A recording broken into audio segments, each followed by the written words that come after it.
Degree students అయినా సరే ఇటువైపు వచ్చి ప్రూవ్ చేసుకోవాలి అనుకునేటువంటి వాళ్ళకి అవకాశాలు కూడా ఉన్నాయి ప్రస్తుతానికైతే. అవును.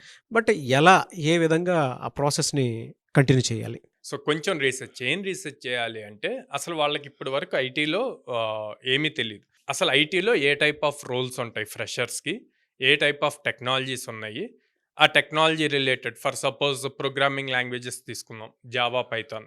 జావా ఏం చేస్తది? పైథాన్ ఏం చేస్తది? లేకపోతే యూఐ, యూఎక్స్ లేదా టెస్టింగ్.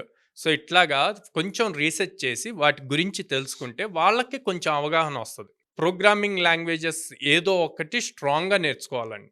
ఓకే. ఎందుకు అంటే సాఫ్ట్‌వేర్ ఇండస్ట్రీ అంటేనే ప్రోగ్రామింగ్ రాయటం. ప్రోగ్రామింగ్ రాయకుండా టూల్స్ ఉంటాయి. కానీ అది ఒక లెవెల్‌కెళ్ళాక ఖచ్చితంగా మళ్ళీ ప్రోగ్రామింగ్ రాయాల్సిందే. ఇప్పుడు ఏఐ వచ్చింది. ఆ టూల్స్ అన్నీ కూడా రీప్లేస్ అయిపోతున్నాయి.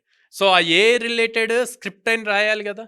సో, హ్మ్. కంపల్సరీగా ప్రతి ఫ్రెషర్ ఏదో ఒక ప్రోగ్రామింగ్ లాంగ్వేజ్ నేర్చుకోవాలి. నేర్చుకున్న సబ్జెక్ట్‌ని రియల్ టైమ్‌గా ఇంప్లిమెంట్ జేయాలి. ఎలా ఇంప్లిమెంట్ జేస్తారు? ప్రాజెక్ట్స్ బిల్డ్ జేయొచ్చు. కామర్స్ ప్లాట్‌ఫార్మ్ బిల్డ్ జేయొచ్చు. లెర్నింగ్ మేనేజ్‌మెంట్ సిస్టమ్ బిల్డ్ జేయొచ్చు.